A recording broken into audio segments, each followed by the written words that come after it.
GB ചേട്ടാ welcome to celluloid. Location കൊള്ളാലോ, ഇഷ്ടപ്പെട്ടോ? നൈസ്, എനിക്ക് ഭയങ്കരമായിട്ട് ഇഷ്ടപ്പെട്ടു. ചേട്ടൻ കയറി വന്ന സമയത്ത് ഞാൻ ആദ്യം ശ്രദ്ധിച്ചത് ചേട്ടൻ്റെ പോലീസ് വൈബാണ്. ചേട്ടൻ്റെ ഒരു സിനിമയിലും എനിക്ക് അത്രയും പ്രകടമായിട്ട് എനിക്ക് തോന്നിയിട്ടില്ല. റിസർച്ച് ചെയ്തപ്പോഴത്തേക്കാണ് ഞാൻ അറിയുന്നത് ചേട്ടൻ പോലീസുകാരനായിരുന്നു. ലോങ് ലീവ് എടുത്തിട്ട് ചേട്ടൻ സിനിമ ഇത് ചെയ്തുകൊണ്ടിരിക്കുകയാണ്, പെർസ് ചെയ്തുകൊണ്ടിരിക്കുകയാണ്. നേരിട്ട് കണ്ടപ്പോഴത്തേക്കും എനിക്ക് തോന്നി ആ ഒരു സ്ട്രോങ് സംതിങ് ഉണ്ട്, ഒരു ആ ഫോഴ്സിൻ്റെ ഒരു ഇതുണ്ട് ചേട്ടന്. എങ്ങനെ ആ പ്രൊഫഷനിൽ നിന്ന് ഈ ഇങ്ങനെ ഒരു സാധനം, ഒരു സിനിമ എന്തായാലും ഉറപ്പായിട്ടും പാഷനോടുകൂടി ആയിരുന്നു ഇത് ചെയ്തിട്ടുണ്ടാവുക. എങ്ങനെ എത്തി, എന്തായിരുന്നു ഒരു വഴി? അത് ഞാൻ പറഞ്ഞില്ലേ, ഞാനിത് ഒത്തിരി തവണ പറഞ്ഞിട്ടുള്ള ഒരു കാര്യമാണ്, വേറെ ഒന്നുമല്ല. ഈ ചെറിയ പ്രായം മുതൽ തന്നെ ഈ സിനിമ എന്നുള്ളത് ഭയങ്കര ആഗ്രഹമായിരുന്നു. ഈ എന്താ നമ്മൾ ഈ കുട്ടിക്കാലത്ത് തന്നെ ഈ അപ്പുറം ഇപ്പുറമുള്ള വീടുകളിലൊക്കെ പോയി ടി വി ഒക്കെ കണ്ട് നമ്മൾ അത് കണ്ട് കൊതിച്ചാണ് നമ്മൾ ഇതിന്റെ ഇതെന്താ സംഭവം എന്നുള്ള ഒരു അറിയാനുള്ള ഒരു ആഗ്രഹം ഉണ്ടല്ലോ. അപ്പൊ ഈ ചെറിയ വയസ്സിൽ തന്നെ സ്കൂളിൽ പഠിക്കുന്ന സമയത്ത് തന്നെ ഈ ഓഡീഷനൊക്കെ പോയി തുടങ്ങി. അന്ന് ഈ ബാലതാരങ്ങൾ ആവശ്യമുണ്ട് എന്നുള്ള ഒരു പത്രത്തിലൊരു കട്ടിങ് ഉണ്ടാവുള്ളൂ. പിന്നെ അഡ്രസ്സൊക്കെ വെച്ച് അന്വേഷിച്ച് പിടിച്ചു പോയി ആ ഓഡീഷനൊക്കെ പങ്കെടുത്ത് അവിടെ നിന്ന് തുടങ്ങുന്നതാണ്. ഉണ്ടായിരുന്നു തീർച്ചയായിട്ടും. ഇവർക്ക് അന്നും ഇന്നും എന്നും വീട്ടുകാരെന്ന് പറഞ്ഞു കഴിഞ്ഞാൽ നമ്മള് എന്ത് ആഗ്രഹിക്കുന്നു അല്ലെങ്കിൽ എന്ത് ആവശ്യപ്പെടുന്നോ അതിന് നമ്മളോടൊപ്പം കൂടെ നിൽക്കുന്ന ആൾക്കാരാണ്. അച്ഛനായാലും അമ്മയായാലും അങ്ങനെ തന്നെയാണ്. അപ്പൊ അന്ന് ആ ചെറിയ പ്രായത്തിൽ തന്നെ അവര് കൊണ്ട് നടന്നിട്ടുണ്ട്, പല ഓഡിഷൻസിനും കൊണ്ട് നടന്നിട്ടുണ്ട്. അപ്പൊ ആ ഒരു ആഗ്രഹം വളർന്ന് നമ്മള് ഓരോരോ സംഭവങ്ങളായിട്ട് പോകുന്നു. പിന്നെ കോളേജ് പഠനം, സ്കൂൾ പഠനം കഴിഞ്ഞ് കോളേജ് പഠനത്തിലേക്ക് എത്തി. അവിടെ ഞാൻ MG കോളേജിലാണ് പഠിച്ചത്. സ്വാഭാവികമായിട്ട് ലാലേട്ടൻ പഠിച്ച കോളേജാണല്ലോ, അപ്പൊ നമുക്ക് ആ ഒരു വൈബ് ഉണ്ടാവുമല്ലോ, ഉറപ്പായിട്ടും ആ ഒരു സംഭവം ഉണ്ടാവും. അപ്പൊ അവിടുന്ന് ഇഷ്ടംപോലെ ഈ ട്രിവാൻഡ്രം സിറ്റിയിൽ നടക്കുന്ന ഷൂട്ടിനൊക്കെ ഈ ആൾക്കാരുടെ ആൾക്കൂട്ടം വേണമെന്നുണ്ടെങ്കിൽ ജൂനിയർ ആക്ടേഴ്സിനെ വേണമെന്നുണ്ടെങ്കിൽ തീർച്ചയായിട്ടും അവിടെ വന്ന് വിളിക്കും. അപ്പൊ ആ കൂട്ടത്തിൽ ഇങ്ങനെ പോയി കുറേ സിനിമകളിൽ തലകാണിച്ചു. ഏകദേശം ഒരു ആ കോളേജിൽ പഠിക്കുന്നതിന് ശേഷമായിട്ട് ഏകദേശം 10-47 പടങ്ങളിൽ ഞാൻ ജൂനിയർ ആക്ടറായിട്ട് പോയിട്ടുണ്ട്. അപ്പൊ അങ്ങനെ പോയി അതിനിടയ്ക്കൊക്കെയാണ് ഞാൻ പോലീസിൽ ജോലി കിട്ടുന്നത്. PSC അന്ന് എഴുതുന്ന എനിക്ക് 21 വയസ്സുള്ളപ്പോൾ ഞാൻ പോലീസിലും ജോയിൻ ചെയ്തു. അപ്പൊ ഈ ചെറിയ പ്രായം മുതലുള്ള ആ ഒരു ഇഷ്ടം പോലീസിൽ കയറി എന്ന് പറഞ്ഞിട്ട് എനിക്ക് കളയാൻ പറ്റില്ലല്ലോ. അപ്പൊ നമ്മുടെ ആ ആഗ്രഹത്തിനൊപ്പം കിട്ടിയ ദൈവാനുഗ്രഹം പോലെ കിട്ടിയ ഒരു ജോലി, അത് എൻ്റെ ജീവിതം ഇതുവരെ മുന്നോട്ട് കൊണ്ടുപോയത് എൻ്റെ ജോലിയാണ്. എൻ്റെ ഡിപ്പാർട്ട്മെന്റ് തന്ന ആഹാരത്തിലാണ് ഞാൻ പിന്നെ അഭിനയിക്കാനായിട്ട് നടന്നത്. സോ ഇപ്പൊ ഞാൻ ലോങ് ലീവിലാണ്, 2 കൊല്ലമായിട്ട് ലീവിലാണ്. 2 കൊല്ലമായിട്ട് ചേട്ടൻ ലീവിലാണ്. അതെ അതെ. ഇപ്പൊ ആക്ച്വലി എനിക്ക് തോന്നുന്നു ചേട്ടന്റെ കരിയർ ഇങ്ങനെ എസ്കലേറ്റ് ചെയ്തുകൊണ്ടിരിക്കുകയാണ്, നൈസായിട്ട് പോയിക്കൊണ്ടിരിക്കുകയാണ്. നല്ല ചോയ്സുകളാണ്. കിഷ്കിന്ത കണ്ട വാഴയിലൊക്കെ പ്രത്യേകിച്ച് എടുത്തു പറയാൻ ക്യാരക്ടേഴ്സ് എടുത്ത് നിൽക്കുകയാണ്. മലയാളികളുടെ മനസ്സിലേക്ക് ചേട്ടന്റെ മുഖം പതിയാൻ തുടങ്ങി, പതിഞ്ഞു കഴിഞ്ഞു. ഡയസറയുടെയും നമ്മുടെ കളംകാവലിന്റെ ഒക്കെ ടീസറിലൊക്കെ ചേട്ടനെ പ്രത്യേകം ശ്രദ്ധിക്കും. ഞാൻ ടീസർ കണ്ടിട്ട് ചേട്ടന്റെ ക്യാരക്ടറിനോട് ക്യൂരിയോസിറ്റി തോന്നി ആ രീതിയിൽ. പിന്നെ അതുപോലെ ഇന്റർവ്യൂസ് കൊടുക്കുമ്പോ ചേട്ടൻ വൈറലാവുന്നു. നൈസ് ഒരു ടൈം പീരീഡ്. ഇപ്പൊ എന്ത് തോന്നുന്നു ചേട്ടന്? വളരെ ഇതൊക്കെ സന്തോഷമുള്ള കാര്യമല്ലേ. നമ്മള് ഒരു ആത്മാർത്ഥമായിട്ട് ആഗ്രഹിക്കുകയാണെന്നുണ്ടെങ്കിൽ തീർച്ചയായിട്ടും നമുക്ക് ആ ഒരു റൂട്ടിലേക്ക് എത്താൻ ഫുൾ ഒരു സപ്പോർട്ട് ഈ നമ്മുടെ സറൗണ്ടിങ്സിൽ തന്നെ നമുക്ക് കിട്ടും എന്നുള്ളതൊരു വളരെ സത്യമായിട്ടുള്ളൊരു കാര്യമാണ്. അപ്പോ അത് തന്നെയാണ് നമ്മള് ആത്മാർത്ഥത എന്തിനോട് കാണിക്കുന്നു അതിന്റെ റിസൾട്ടായിട്ട് തന്നെയാണ് ഈ ഒരു സിനിമകളൊക്കെ നമ്മുടെ ഭാഗത്തേക്ക് എത്തിച്ചേർന്നത് എന്നുള്ളതാണ്. ഇപ്പൊ വാഴയാകട്ടെ അല്ലെങ്കിൽ കിഷ്കിന്താണ്ടാവട്ടെ, എനിക്കൊരിക്കലും മടിയില്ലാത്തൊരു കാര്യം എന്ന് പറയുന്നത് ചോദിച്ചു വാങ്ങുക എന്നുള്ളത് എനിക്ക് ഒട്ടും മടിയുള്ളൊരു കാര്യമുള്ളതല്ല. എനിക്ക് ഏറ്റവും ഇഷ്ടമുള്ളൊരു കാര്യമാണ്. ചോദിച്ചിട്ട് തന്നെയല്ലേ നമ്മള് വെറുതെ ഒരാള് നമ്മളാരെയും തട്ടിപ്പറിക്കുന്നതല്ലല്ലോ. ഒരു സാധനം സംഭവം തരുമോ? നമ്മളിപ്പം നമ്മുടെ സൈജു കുറുപ്പ് ബ്രോ പറഞ്ഞിട്ടുണ്ട്, അപ്പൊ ഞാൻ ചോദിക്കുന്നത് എനിക്ക് ജോലി തരുമോന്നല്ല ഞാൻ ചോദിക്കുന്നത്. അത് എനിക്ക് ഭയങ്കര ഇഷ്ടപ്പെട്ടാണ്. പുള്ളി സിനിമയിൽ എനിക്ക് ഭയങ്കര ഇഷ്ടമുള്ള ഒരു വ്യക്തിയാണ് അദ്ദേഹം. കാര്യം പുള്ളി പറയുന്ന കാര്യങ്ങളൊക്കെ വളരെ കറക്റ്റാണ്. സിനിമയായിട്ട് ബന്ധപ്പെട്ട് പുള്ളി എല്ലാവർക്കും ഇഷ്ടമുള്ള ഒരു വ്യക്തിയാണ് സിനിമയിൽ ഇദ്ദേഹം. മീൻസ് അപ്പൊ അദ്ദേഹത്തിന്റെ ഒരു എക്സ്പീരിയൻസ് ഭയങ്കരമായിട്ട് ഞാൻ എന്ത് കാര്യം ഉണ്ടെങ്കിലും എനിക്ക് തോന്നുന്നു സിനിമയിൽ ആദ്യം വിളിച്ച് ചോദിക്കുകയും എനിക്കൊരു കാര്യങ്ങളൊക്കെ ഉണ്ടെങ്കിൽ ആദ്യം വെച്ചെന്ന് പറയുന്നൊക്കെ ഒരു വ്യക്തി കൂടിയാണ് അദ്ദേഹം. സോ പുള്ളിയുടെ ഇന്റർവ്യൂസ് ഒക്കെ ഞാൻ ശ്രദ്ധിക്കാറുണ്ട്. പുള്ളി കറക്റ്റ് കാര്യങ്ങളാണ് പറയുന്നത്. നമ്മുടെയൊക്കെ ജീവിതത്തിൽ ഇതുവരെയ്ക്ക് സംഭവിച്ചിട്ടുള്ള കാര്യങ്ങൾ ഇതുപോലെയൊക്കെ തന്നെയാണ്. ഇപ്പൊ വാഴ എന്ന് പറയുന്ന സിനിമ അതിന്റെ പ്രൊഡ്യൂസർ വിപിൻ ദാസ് ആണ്. വിപിൻ ദാസ് അദ്ദേഹത്തിന്റെ അന്താക്ഷരി എന്ന് പറയുന്ന ഒരു സീരീസിലാണ് ഞങ്ങളൊക്കെ ആദ്യം എത്തുന്നത്. അദ്ദേഹത്തിന്റെ കൂടെ ഞാൻ ആദ്യമായിട്ട് വർക്ക് ചെയ്യുന്നത്. ഭയങ്കര രസകരമായിട്ട് പുള്ളി ക്യാരക്ടറിനനുസരിച്ചിട്ട് പുള്ളി ആൾക്കാരെ മോൾഡ് ചെയ്ത് കൊണ്ടുവരികയാണ് ചെയ്യുന്നത്. അപ്പൊ നമ്മളിപ്പോ എന്നും വിളിച്ച് ചോദിക്കേണ്ട ആവശ്യമൊന്നുമില്ല. എനിക്കൊരു വേഷം ഉണ്ടെന്നുണ്ടെങ്കിൽ കൃത്യമായിട്ട് എന്നെ വിളിച്ചിരിക്കും. വാഴയില് ആദ്യത്തെ കാസ്റ്റിംഗിലൊന്നും ഞാനില്ലായിരുന്നു. എന്നോട് പറഞ്ഞു വന്നാലും കുറച്ച് പോസ്റ്റ് അടിച്ചൊക്കെ നിൽക്കേണ്ടി വരും. നിങ്ങളിപ്പോൾ ഒരു നല്ലൊരു ഗ്രോത്ത് ഉള്ളൊരു ടൈമാണ്, വെറുതെ അവിടെ നിന്ന് സമയം കളയേണ്ട ആവശ്യമില്ല, ഇങ്ങനെയൊക്കെയാണ് എന്നോട് പറഞ്ഞിട്ടുള്ളത്. പക്ഷെ കൃത്യമായിട്ട് എൻ്റെ ക്യാരക്ടറിന് ഒരു ലൈഫ് ഉണ്ട് എന്നുള്ള, എനിക്ക് തന്ന ക്യാരക്ടറിന് ലൈഫ് ഉണ്ട് എന്നുള്ള ആ ഒരു തോട്ട് വന്നപ്പോൾ പുള്ളി എന്നെ വിളിച്ചിട്ട് പറഞ്ഞ ഒരു സംഭവം ഉണ്ട്, ഭയങ്കര അങ്ങ് നിറഞ്ഞു നിൽക്കൊന്നുമില്ല, പക്ഷെ ഉള്ള സ്ഥലത്ത് അത്രയും നിങ്ങൾ സ്കോർ ചെയ്യുക, അത് എനിക്ക് ഉറപ്പാ, പോരുന്നോ ഒന്ന് അങ്ങനെ ചോദിച്ചു, പോരുന്നോ എന്ന് വെച്ചാൽ പറഞ്ഞ നമുക്കെന്താ ഉള്ളത്, ചെന്നു ചെയ്തു, അത് അമ്മാതിരി റീച്ചായി. അത് ആ പടം കഴിഞ്ഞ് അത് റിലീസായി. ഞാനത് ബബ്ബയുടെ ഷൂട്ടിനിടയ്ക്ക് നമ്മുടെ കോയമ്പത്തൂർ നിൽക്കുമ്പോഴാണ് ഞാൻ വാഴ എന്നുള്ള സിനിമ കാണുന്നത്. ഈ തമിഴ് ആൾക്കാരൊക്കെ ആ പടത്തെ സ്വീകരിക്കുന്ന വേണ്ടിയിട്ട് ഞാൻ ഞെട്ടിപ്പോയി. കാരണം ഞാൻ ഫസ്റ്റ് ഡേ സെക്കൻഡ് ഷോ കാണുമ്പോഴത്തേക്കും, ഷൂട്ട് കഴിഞ്ഞ് ചെന്ന് കാണുമ്പോൾ ഫുൾ മലയാളീസിനപ്പുറത്തേക്ക് തമിഴ് ഓഡിയൻസ് ഒക്കെ ആ പടം ഇരുന്ന് കണ്ട് കൈയടിക്കുന്നുണ്ട്. തിരിച്ചിറങ്ങുമ്പോൾ ആൾക്കാർക്ക് മനസ്സിലായി ഞാനാണ് അതിലൊരു അച്ഛനെന്ന് മനസ്സിലായിട്ട്, എന്തായിരുന്നു അവരാ ഒരു ഭയങ്കര ഒരു അതന്നെ ഭയങ്കര ഒരു എക്സ്പീരിയൻസ് ആയിരുന്നു അതൊക്കെ. അത് കഴിഞ്ഞ ഉടനെ തന്നെ ആ പടം ഓണത്തിനോടനുബന്ധിച്ച് പടം മാറുമ്പോൾ കൃത്യമായിട്ട് അവിടെ കിഷ്കിന്ധാകാന്ഡം വന്ന് ലാൻഡ് ചെയ്തു. അപ്പൊ ഈ പറയില്ലേ, അടുപ്പിച്ച് ഇപ്പൊ കഴിഞ്ഞ വർഷം അങ്ങനെ കിട്ടി. അതൊരു ഭയങ്കര ഭാഗ്യമായിരുന്നു. കിഷ്കിന്ധാകാന്ഡം അമ്മാതിരി ചർച്ച ചെയ്യപ്പെട്ട ഒരു സിനിമയായിരുന്നു. അപ്പൊ അതിന്റെ സന്തോഷമുണ്ട്. ഇപ്പം ഇങ്ങനെയാണ് ക്യാരക്ടറുകളൊക്കെ തീർച്ചയായിട്ടും നമ്മളെ ഈ കിടന്ന് അലഞ്ഞതിന്റെയും നമ്മള് കഷ്ടപ്പെട്ട് ഇതിന്റെ പുറകെ പോയതിന്റെ റിസൾട്ടായിട്ട് കിട്ടിയത് തന്നെയാണ്. അതങ്ങനെയാണ്, അതങ്ങനെ വരും, ഉറപ്പാ. ഇപ്പൊ ചേട്ടന്റെ ഇൻസ്റ്റ തുറന്നു കഴിഞ്ഞാൽ മമ്മൂട്ടിയുടെ കൂടെ കേക്ക് കട്ടിങ്, മോഹൻലാലിന്റെ കൂടെ നൈസ്, ഭയങ്കര ഹാപ്പിനെസ് വരും, സക്സസ് ശരിക്കും ഭയങ്കര സന്തോഷം തോന്നും. മമ്മൂക്കയുടെ കൂടെയുള്ള എക്സ്പീരിയൻസ് എന്ന് പറയാമോ? അത്രയും അടുത്ത് നിന്ന്. ഞാൻ സത്യം പറയാം, മമ്മൂക്കയോടൊപ്പം 4ാമത്തെ സിനിമയായത്. അത് എനിക്ക് തോന്നുന്നു മമ്മൂട്ടി സാറിന് അത് അറിയോന്ന് പോലും എനിക്ക് അറിയില്ല. കാര്യം ഞാൻ ആദ്യമായിട്ട് അദ്ദേഹത്തോടൊപ്പം ചെയ്യുന്നത് ഗ്രേറ്റ് ഫാദർ എന്ന് പറയുന്ന സിനിമയിലാണ്. നമ്മുടെ ഹനീഫ് അദേനി ഡയറക്ട് ചെയ്ത സിനിമയാണ്. അപ്പൊ അതില് ഹനീഫ് എൻ്റെ ഈ പാഷൻ അത് പുള്ളിക്ക് മനസ്സിലായിട്ട് എനിക്കൊരു സംഭവം, നല്ലൊരു ക്യാരക്ടർ തന്നു. അതില് ഭയങ്കര സംഭവമായിട്ടൊന്നുള്ള അല്ലെങ്കിൽ പോലും എനിക്ക് കിട്ടുന്ന ആദ്യത്തെ ഷോട്ട് തന്നെ മമ്മൂട്ടി സാറിനോടൊപ്പം ആയിരുന്നു. അദ്ദേഹത്തിന്റെ ഓഫീസിലെ ഒരു അങ്ങനെ ഒരു ക്യാരക്ടറായിരുന്നു. അപ്പൊ അത് പിന്നെ അദ്ദേഹത്തിന്റെ ആ ക്യാരക്ടർ എന്നെ വെച്ചാണ് കുറച്ച് ഓഫീസിലെ കാര്യങ്ങളൊക്കെ ഓപ്പറേറ്റ് ചെയ്യുന്നത്, അങ്ങനെയൊക്കെ ആയിരുന്നു. പക്ഷെ പടത്തിലെ അമ്മാതിരി ഒന്നും പോയിട്ടൊന്നുമില്ല. പക്ഷെ ഉള്ള സീനൊക്കെ ഇങ്ങനെ ഉള്ളതായിരുന്നു. അപ്പൊ അന്ന് അത് ചെയ്തു. അതിനുശേഷം ഞാൻ 1 എന്ന് പറയുന്ന സിനിമ ചെയ്തു. 1-ല് പക്ഷെ എനിക്ക് കോംബോ വന്നില്ല. എൻ്റെ ഒരു സീനിലൂടെയാണ് അദ്ദേഹത്തിന്റെ ഒരു ഇൻട്രോ സിനിമയിൽ സംഭവിക്കുന്നത്. 3ാമത്തെ പടം കണ്ണൂർ സ്ക്വാഡ്, അത് മമ്മൂട്ടി കമ്പനിയുടെ തന്നെ സിനിമയായിരുന്നു. ഒറ്റ സീനേ ഉള്ളൂ. പക്ഷെ പടത്തില് എനിക്ക് തോന്നുന്നു ആദ്യമായിട്ട് ആ ഒരു അന്വേഷണ സംഘത്തിന് ഒരു ക്ലൂ കൊടുക്കുന്ന മോട്ടോർ വെഹിക്കിൾ ഇൻസ്പെക്ടർ ആയിട്ടായിരുന്നു. അപ്പൊ ആ ഒരൊറ്റ സീനാണ് എനിക്ക് തോന്നുന്നു സാറിനൊക്കെ ഓർമ്മയിലുള്ള സാധനം. കാര്യം റീസെന്റ് ആയിട്ട് ചെയ്തത് അതായതുകൊണ്ട്.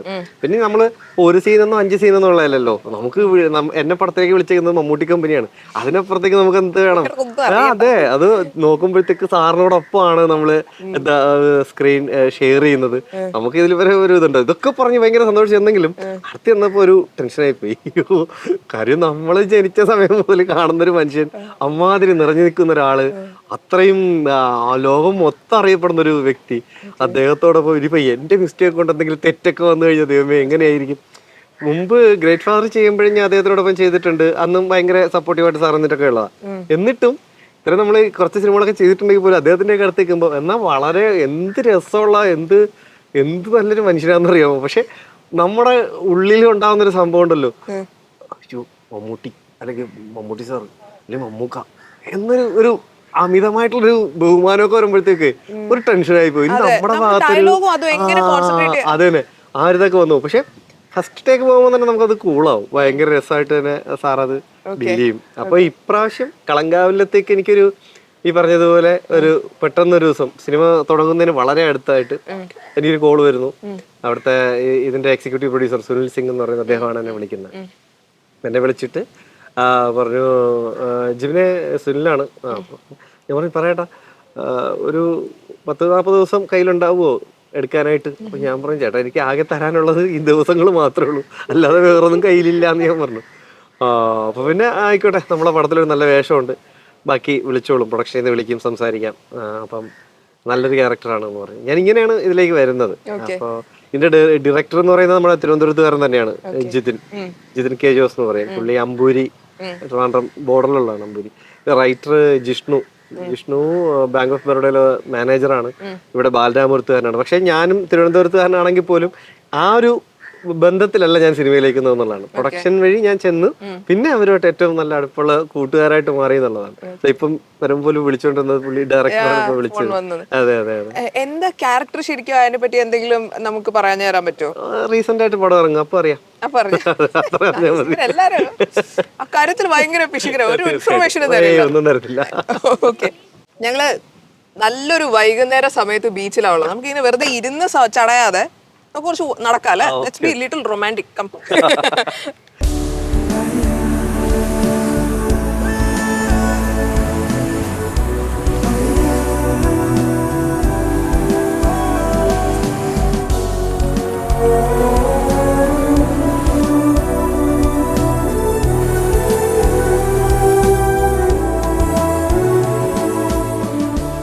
ബീച്ച് വൈബ് എപ്പോഴും അടിപൊളിയാണല്ലേ. ഇതൊരു ഭയങ്കര റിഫ്രഷിംഗ് ആണ്. ഞാൻ ഇടയ്ക്ക് വരുന്ന സ്ഥലമായത്. ആണോ?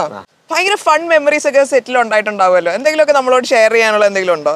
നമുക്ക് സെറ്റിൽ ഉണ്ടാകുന്ന കാര്യങ്ങളെല്ലാം തന്നെ ഫണ്ണായിരിക്കും. പ്രത്യേകിച്ച് ഒരു കാര്യമായിരിക്കും. ചിലപ്പോൾ സിനിമയിലുള്ളതിനേക്കാളൊക്കെ തമാശകളൊക്കെ ആയിരിക്കും നമുക്ക് അവിടെയൊക്കെ ഉണ്ടാകുന്നത്. ലാസ്റ്റിന്റെ ആയിട്ട് ഇറങ്ങിയ സിനിമ എന്ന് പറയുന്നത് വത്സല ക്ലബ്ബ് എന്ന് പറഞ്ഞിട്ട് ഒരു ചെറിയ ധ്യാനൊക്കെ ഉള്ള ഒരു സിനിമ ഞങ്ങൾ ചെയ്തിരുന്നു. അപ്പൊ അതൊക്കെ ചെയ്യുമ്പോഴത്തേക്കും ഞാൻ പറഞ്ഞില്ല, ഇപ്പൊ അടുത്തൊരു ഇന്റർവ്യൂ എടുത്തപ്പോഴും ഞാൻ എനിക്ക് എൻ്റെ ഒരു സിനിമ ജീവിതത്തിലുണ്ടായ ഒരു കാര്യം പറഞ്ഞു. പക്ഷെ അതാ പറഞ്ഞു, ഈ അടുത്ത് വൈറലായ ഒരു സംഭവം അതായിരുന്നു. കോളേജിലൊക്കെ പഠിക്കുന്ന സമയത്ത് ഇഷ്ടംപോലെ ജൂനിയർ ആക്ടറായിട്ട് ഞാൻ പോയിട്ടുണ്ട് പറഞ്ഞില്ലേ. ഞാൻ MG കോളേജിൽ പഠിക്കുമ്പോൾ ആണ് താണ്ഡവം സിനിമ, അതിന്റെ ഷൂട്ട് ട്രിവാൻഡ്രത്ത് നടക്കുന്നത്. ഷാജി കൈലാസ് സാറിന്റെ പടമാണ്. അപ്പൊ ലാലേട്ടൻ അന്നുണ്ട്. നമ്മളിങ്ങനെ അവിടെ ഒരു ലോഡ് ആൾക്കാർ വേണം. ഒരു നെടുമുടി വേണു സാർ ഇങ്ങനെ മരിച്ചു കിടക്കുകയാണ്. അപ്പൊ അവിടത്തേക്ക് സ്വന്തം അനുജനായ ലാലേട്ടൻ അവിടെ എത്തുന്നു. അപ്പൊ ഇതിന്റെ റിഹേഴ്സലൊക്കെ പോയപ്പോഴത്തേക്ക് എനിക്ക് ലാലേട്ടൻ വരുന്നത് ഏത് വഴിയായിരിക്കും എന്നുള്ളത് ഇവര് ഈ ക്യാമറയുടെ പൊസിഷനും കാര്യങ്ങളൊക്കെ വെച്ചിട്ട് ഇങ്ങനെ പാൻ ചെയ്യുമ്പോൾ നമുക്ക് മനസ്സിലായി.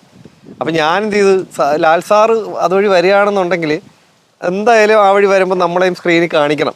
അത് അങ്ങനെ കിട്ടാനുള്ള ഒരു പൊസിഷൻ പിടിക്കാൻ വേണ്ടി നിൽക്കുക. അപ്പം എൻ്റെ ഈ ആക്രമണം കണ്ടിട്ട് അതിൻ്റെ ഒരു അസോസിയേറ്റ് എന്നെ വിളിച്ചിട്ട് ഒരു കാര്യം ചെയ്യും, നീ ഇവിടെ നിന്നോ എന്ന് പറഞ്ഞൊരു സ്ഥലത്തങ്ങ് നിർത്തി. അങ്ങ് നിർത്തി.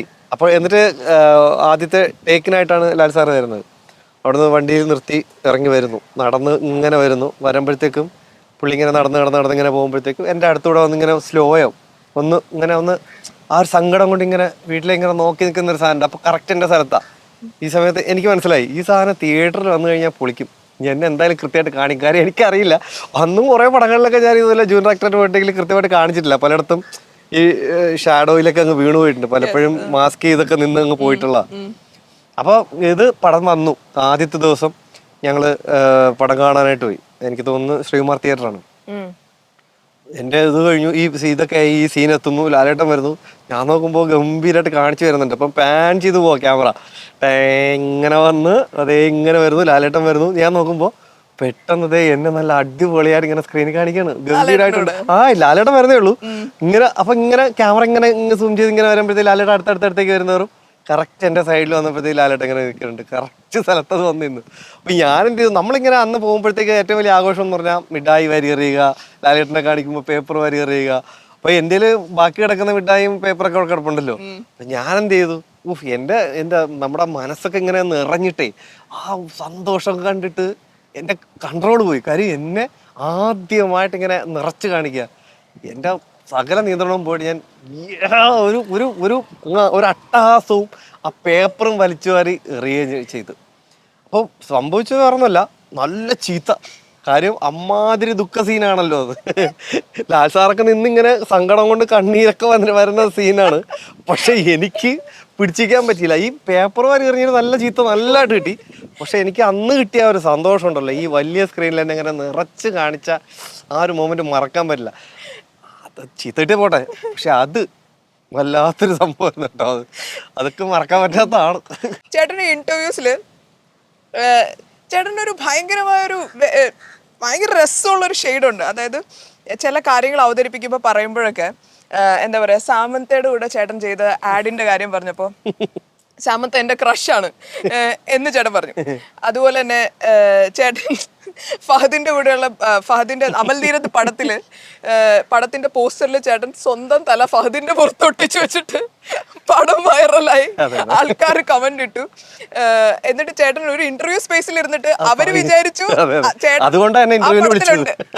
അതിന് ഇങ്ങനെയൊക്കെ എങ്ങനെ ചെയ്യാൻ പറ്റുന്നു? Like how can you be so ക്വർക്കി?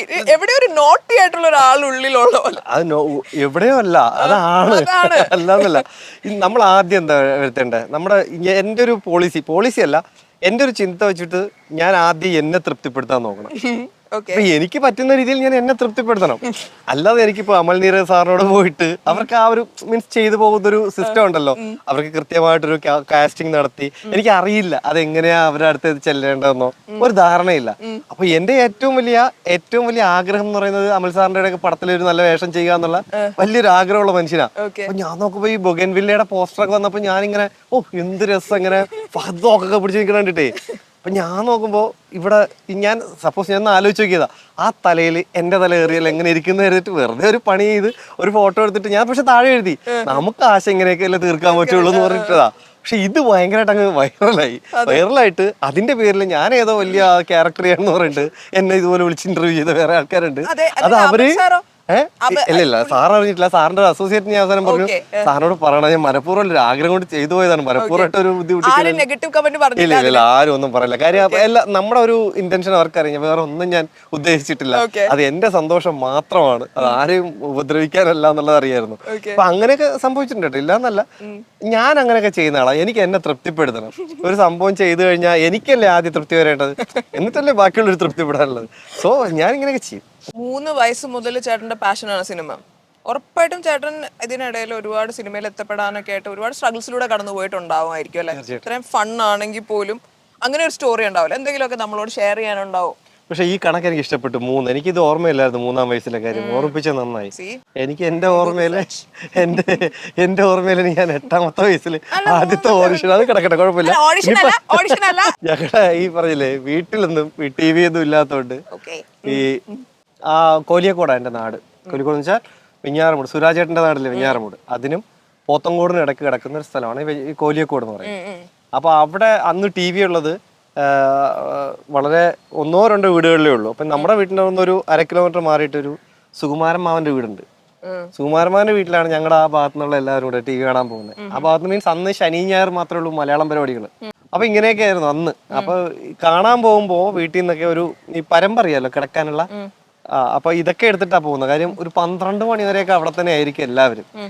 അപ്പൊ നമ്മള് പിള്ളേരൊക്കെ കുറെ കഴിയുമ്പോഴത്തേക്കും കൂടെയുള്ള ഇപ്പൊ എന്റെ അനിയനുണ്ട്, പിന്നെ അപ്പുറം ഇപ്പുറമുള്ള വീട്ടിലെ പിള്ളേരൊക്കെ അവരൊക്കെ അങ്ങ് കിടക്കും. ഒരു ആ ദിവസം ഈ സുകുമാരന്മാരുടെ വീട്ടിലുള്ളവർക്കൊക്കെ ബുദ്ധിമുട്ടാണ്. പക്ഷെ അന്ന് ആ ഒരു നാട്ടിൻപുറത്തിന്റെ ഒരു സൗന്ദര്യം ഉണ്ടല്ലോ, അപ്പൊ അവർക്ക് അങ്ങനെ ഒരു ബുദ്ധിമുട്ടായിട്ടൊന്നുമല്ല, എല്ലാരും കൂടെ കൂടുന്നു. ഈ സമയത്താണ് കാര്യം പറച്ചില്. നാട്ടിലെ ഈ അന്ന് ഈ സോഷ്യൽ മീഡിയ പരിപാടികളൊന്നും ഇല്ലല്ലോ. ഈ എല്ലാ പെണ്ണുങ്ങളും ആണുങ്ങളൊക്കെ ഓരോ വഴിക്ക് ഇങ്ങനെ വന്ന് കൂടുന്നു, അവിടെ തന്നെ കൂടിയിട്ട് ചായ കുടിച്ചിട്ട് ഒരു ഭയങ്കര രസമുണ്ട്, ഒരു നാട്ടുകൂട്ടം പോലെ ഇരിക്കുന്ന ഒരു പരിപാടിയൊക്കെയാണ്. അപ്പൊ അങ്ങനെയൊക്കെയുള്ളൊരു ആ ഒരു നാട്ടിൻ പുറത്താണ് നമ്മൾ വരുന്നത്. അന്ന് കണ്ട് നമ്മൾ ആസ്വദിച്ച ജയ്ഹനുമാനും മറ്റേ ശക്തിമാൻ, പിന്നെ ചന്ദ്രകാന്ത, ഇതൊക്കെയാണ് എന്റെ ഓർമ്മയുള്ള സാധനങ്ങൾ. ഇതൊക്കെയാ പണ്ട് കണ്ട സംഭവങ്ങളൊക്കെയാ. അപ്പൊ ഇതൊക്കെ കണ്ട് നമുക്ക് ആ ഒരു ഇഷ്ടം തോന്നി. പക്ഷെ അറിയില്ല സിനിമ എങ്ങനെയാ എന്താ ഒന്നും അറിയില്ല, കാണുന്ന മാത്രമേ ഉള്ളൂ. പറഞ്ഞ ഞാൻ പറഞ്ഞില്ല, സൂര്യ ടിവിയിലാണ് ഞാൻ ആദ്യമായിട്ട് എന്റെ മുഖം വരുന്നത്. ടിവിക്കകത്ത് എന്റെ ഒരു സംഭവം വരുന്നത് സൂര്യ ടിവിയിലാണ്. അത് വരാൻ കാര്യം പണ്ട് സൂര്യ ടിവി ഇവിടെ ലോഞ്ച് ചെയ്തപ്പോ എല്ലാ മലയാളികളും കണ്ടിരിക്കും. അപ്പൊ എന്നെ വളരെ വ്യക്തമായിട്ട് കാണിച്ചത് അതുപോലെ ടിവിയിൽ എനിക്ക് തോന്നുന്നത് സൂര്യ ടിവിയാണ്. അപ്പോ അതിനകത്തുനിന്ന് പിന്നെ ഞാൻ 1-2 ടെലിഫിലിംസ് ഒക്കെ ചെയ്തിട്ടുണ്ട്. റിജു മധുര എന്ന് പറഞ്ഞിട്ട് പുള്ളി ഒരു സിനിമ ചെയ്തിട്ടുണ്ട്, കുറേ സീരിയൽസ് ഒക്കെ ചെയ്തൊരു മനുഷ്യനാണ്. അന്ന് ആ ചെറിയ പ്രായത്തിൽ എന്നെ അന്ന് സഹായിച്ചൊരു വ്യക്തിയാണ് റിജു മധുര എന്ന് പറഞ്ഞിട്ട്. അപ്പൊ അദ്ദേഹം അത് കഴിഞ്ഞിട്ട് പിന്നെ ഈ പറഞ്ഞ പോലെ ചാൻസ് ചോദിച്ച് നടന്ന് ഒരു വേറൊരു ചാനലത്തേക്ക് ഒരു ഇംഗ്ലീഷ് സീരീസ് ചെയ്തിട്ടുണ്ട്. മീൻസ് ഒരു ഡോക്യു സീരീസ്. അത് അത് നല്ലതായിരുന്നു, നല്ലൊരു അനുഭവമായിരുന്നു. അന്ന് നമ്മുടെ കൂടെ ഉണ്ടായിരുന്നാണ് ഞാൻ കനി, ഇന്നത്തെ കനി. കനി അന്ന് ഞാൻ കനി അങ്ങനെ 3-4 പേരായിരുന്നു മെയിൻ. ഒരു പിള്ളേരെ ഒരു സ്കൂളുമായിട്ട് ബന്ധപ്പെട്ട് അന്ന് ജീവിത സ്കൂളിൽ വെച്ചൊക്കെ എടുത്തൊരു പരിപാടിയാണ്. അതൊക്കെയാണ് എന്റെ ആദ്യകാല പരിപാടികൾ എന്നൊക്കെ പറയുന്നത്. പിന്നെ കോളേജിലേക്ക് +2 കഴിഞ്ഞ് കോളേജിലേക്ക് വന്നപ്പോൾ കുറച്ച് സൗകര്യമായി. ട്രിവാൻഡ്രം സിറ്റിയിൽ ഇറങ്ങി, സിനിമാക്കാരെ കുറെ പേര് ഈ സിനിമ ആവശ്യമായിട്ട് കോളേജിൽ വരുന്നു, നമ്മൾ പോകുന്നു, ജൂനിയർ ആക്ടറായിട്ട് ഇങ്ങനെ പുറകെ പോകുന്നു. പരീക്ഷയൊക്കെ എഴുതാൻ പോയിട്ടുണ്ട്, പബ്ലിക് എക്സാം ഒക്കെ കളഞ്ഞിട്ട് ഞാൻ പോയിട്ടുണ്ട്. കാര്യം നമുക്ക് എങ്ങനെയും നമ്മുടെ മുഖം വരിക എന്നുള്ള എളുപ്പം. പലപ്പോഴും വന്നിട്ടില്ല, പക്ഷെ ആ കൂട്ടത്തിലുണ്ടാവും. അങ്ങനെ തന്നെ അങ്ങനെ പോയി. പിന്നെ ജോലി കിട്ടുന്നു. ജോലി കിട്ടിയിട്ടും പോലീസുകാരനായിട്ട് തന്നെ ഈ പോലീസിനെ റെന്റ് എടുക്കും സിനിമാക്കാര്. അങ്ങനെ അഭിനയിച്ചിട്ടുള്ള 7 പടങ്ങളുണ്ട്. പൃഥ്വിരാജിന്റെ കൂടെ ചെയ്തിട്ടുണ്ട്. പിന്നെ തത്സമയം ഒരു പെൺകുട്ടി എന്ന് പറഞ്ഞിട്ട് ടി കെ രാജകുമാർ സാറിന്റെ ഉണ്ണിമുകുന്ദൻ പടം, അതിൽ ഞാൻ അഭിനയിച്ചിട്ടുണ്ട്. 2011-12 സമയത്ത് ഞാൻ സ്റ്റീവ് ലോപ്പസ് എന്ന് പറയുന്ന ഒരു പടം, അത് പിന്നെ ഇദ്ദേഹം രാജീവ് രവി ചേട്ടന്റെ പടം. അവിടെയാണ് എനിക്ക് ഒരു കറക്റ്റായിട്ടൊരു സിനിമ ടീമിന് എനിക്ക് ആദ്യമായിട്ട് കിട്ടുന്നത്. ട്രിവാൻഡ്രം ബേസ് ചെയ്തുള്ള പടമായിരുന്നു. ഫഹദിന്റെ ബ്രദറാണ് ലീഡ്. അപ്പൊ ഞാനന്ന് എനിക്ക് ഈ സിനിമാ പ്രാന്ത് മീൻസ് സിനിമയോടുള്ള ഇത്രയും ആക്രാന്തം അറിയാവുന്ന ഏകദേശം സിനിമാക്കാർക്ക് അറിയാം. ഞാൻ കമ്മീഷൻ ഓഫീസിൽ ജോലി ഉണ്ട്. അപ്പോൾ ഇവര് സിറ്റിയിലൊരു ഷൂട്ട് കിടക്കണമെന്നുണ്ടെങ്കിൽ കമ്മീഷൻ ഓഫീസിലെ പേപ്പർ വേണം, അതുണ്ടെങ്കിലേ നടക്കുള്ളൂ. ഇപ്പൊ എനിക്ക് വേഷം കിട്ടുക എന്നതിനപ്പുറത്തേക്ക് തിരുവനന്തപുരത്ത് ഒരു സിനിമാക്കാരൻ വന്നിട്ട് ഷൂട്ട് ചെയ്യാൻ പറ്റാതെ പോകരുതെന്ന് വല്ലാതെ ആഗ്രഹിച്ച ഒരാളാണ് ഞാൻ. ഞാൻ വേഷം ചോദിക്കില്ല, പക്ഷെ ഞാൻ ആ ഓഫീസിൽ ഉള്ളപ്പോൾ ട്രിവാൻഡ്രത്ത് ഒരു സിനിമാക്കാരൻ ബുദ്ധിമുട്ടരുത് എന്ന് വലിയ ആഗ്രഹമുള്ള ഒരാളായിരുന്നു ഞാൻ. അപ്പൊ അതുകൊണ്ട് തന്നെ സിനിമയെ പറ്റി ആലോചിച്ചാൽ കുറേ സിനിമാക്കാർക്ക് മനസ്സിലായി, എടേ കമ്മീഷൻ ഓഫീസിലാണെങ്കിൽ മറ്റവനുണ്ട് കേട്ടോ, അവന്റെ കൊടുത്താൽ ബാക്കി നോക്കിക്കോളൂ, ഒരു കുഴപ്പമില്ല എന്ന് പറഞ്ഞിട്ട് കുറേ സിനിമ ബന്ധങ്ങളുണ്ടായി അവിടെ നിന്ന്. അത് ഞാൻ കുറേ ചെയ്തിട്ടുണ്ട്. അങ്ങനെ സ്റ്റീവ് ലോപ്പസ് ട്രിവാൻഡ്രം സിറ്റിയാണ് കംപ്ലീറ്റ്. അപ്പോൾ അവിടുന്ന് ടി കെ രാജകുമാർ സാറും രാജീവ് രവി ചേട്ടൻ, സന്തോഷ് ചിക്കാനം, ഷഹബാസ് അമനിക്ക, ഇങ്ങനെ ആ ഒരു ടീമിനോടൊപ്പം ഒരു വലിയൊരു ബന്ധം അവിടെ നിന്നുണ്ടായി. അത് കഴിഞ്ഞ് അതുപോലെ ഒരിക്കൽ പെർമിഷൻ വാങ്ങിക്കാൻ വേണ്ടി വന്ന സുനിൽ ഇബ്രാഹിം എന്ന് പറയുന്ന ഡയറക്ടറുണ്ട്. അന്ന് അദ്ദേഹം ആഡ്സ് ഒക്കെ ചെയ്യായിരുന്നു. അപ്പൊ ഞാനൊരിക്കൽ ഒന്ന് ഒരു പേപ്പർ ആഡ്സിന്റെ ഒരു പെർമിഷൻ വേണ്ടി പുള്ളി വന്നപ്പോൾ ഞാൻ ചോദിച്ചു, എനിക്ക് പുള്ളി അന്ന് പരിചയമൊന്നുമില്ല. ഞാൻ ചോദിച്ചു, ചേട്ടാ ഈ ആഡ്സ് ഒക്കെ എടുത്ത് കിടന്നാൽ മതിയോ, നമുക്കൊരു പടമൊക്കെ പിടിക്കണ്ടേ എന്നൊക്കെ ചോദിച്ചപ്പോഴത്തേക്ക് പറഞ്ഞു, നമുക്ക് ചെയ്യാൻ ജീവനെ എന്നൊക്കെ പറഞ്ഞ് പോയൊരു വ്യക്തിയാണ്. പക്ഷേ പുള്ളി 2 പടം കഴിഞ്ഞിട്ട്, ചാപ്റ്റേഴ്സ് അരികിലൊരാളിതം കഴിഞ്ഞിട്ട് 3ാമത്തെ പടം പുതിയ ആൾക്കാർ വെച്ച് ചെയ്തപ്പോൾ എന്നെ വിളിച്ചിട്ട് പറഞ്ഞു, ഓഡിഷൻ ഉണ്ട്, പെർഫോം ചെയ്താൽ നമുക്കൊരു വേഷം ചെയ്യാമെന്ന് പറഞ്ഞു. പെർഫോം ചെയ്തു. എനിക്ക് ആദ്യമായിട്ട് നല്ലൊരു വേഷം തരുന്നത് എൻ്റെ സുല്ലേട്ടനാണ്, സുനിൽ ഇബ്രാഹിമാണ്. വൈ എന്നാണ് പടത്തിന്റെ പേര്. അതിലൊരു ത്രൂ ഔട്ട് നല്ല ക്യാരക്ടർ. ആദ്യമായിട്ടൊരു മനുഷ്യൻ എന്നെ ധൈര്യപൂർവ്വം ഒരു പടത്തിലേക്ക് ത്രൂ ഔട്ട് വേഷത്തിൽ വെക്കുന്നത് സുല്ലേട്ടനാണ്. അത് നമുക്കൊരിക്കലും നമ്മളല്ലേ ഈ പറഞ്ഞ പോലെ പുള്ളി നമുക്ക് അമ്മാതിരി ഒരു പുള്ളി ആ രീതിയിലാണ് ഞാൻ കാണുന്നത്. എന്നെ വിശ്വസിച്ചു. ഇപ്പൊ ഒരു പോലീസുകാരനാണെങ്കിൽ പോലും ഒരു ഫ്രോഡായിട്ടുള്ള ഒരു ഓട്ടോക്കാരന്റെ വേഷം എനിക്ക് തന്നു. ആ പോലീസുകാരൻ ലുക്കിൽ പുള്ളി കണ്ടെത്തി ഒരു ഫ്രോഡ് കിടപ്പുണ്ട് എന്നുള്ളത് പുള്ളി ഒരു ഓട്ടോക്കാരൻ ക്യാരക്ടറിലൂടെ എനിക്ക് തന്നു. അപ്പൊ എനിക്ക് കിട്ടുന്ന വലിയ വേഷം ആദ്യമായിട്ടാണ്. അങ്ങനെയാണ് ഞാൻ ഒരു നല്ല വേഷത്തിലേക്ക് വരുന്നത്. അത് കഴിഞ്ഞ് പിന്നെ പടയോട്ടം എന്ന് പറഞ്ഞ സിനിമയിൽ ഒരു ചെറിയ വേഷം ചെയ്തു. അത് നമ്മുടെ മിന്നൽ മുരളിയുടെ റൈറ്റർ അരുൺ ബേസിലിന്റെ പടം, ബേസിലവരൊക്കെ ഉള്ള പടം. അപ്പൊ അത് ചെയ്തു. അങ്ങനെ ചെറിയ വേഷങ്ങൾ ചെയ്താണ് ഇപ്പൊ ദൈവാനുഗ്രഹം കൊണ്ട് കുറച്ച് നല്ല പടങ്ങളിലേക്ക് കുറച്ച് കൂടി പോയി പറഞ്ഞത്. ചേട്ടൻ പറയുന്ന ഒന്നും കൂടുതലല്ല.